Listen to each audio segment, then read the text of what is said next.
Salah is a major part of our faith. In fact, it is described as faith in the Quran. But remember that faith is not just salah. So when a woman is not able to pray salah, that doesn't mean that she cannot do anything else. There's still a lot of good that she can do.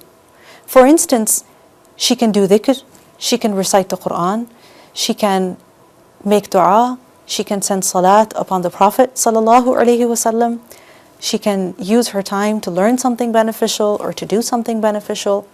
The Prophet sallallahu alaihi wasallam, he said that saying Subhanallahi walhamdulillahi wa la ilaha illallah wallahu akbar is more beloved to me than anything upon which the sun rises. He also said that the best speech near Allah is that which He has chosen for His angels, and that is Subhanallahi wa bihamdihi.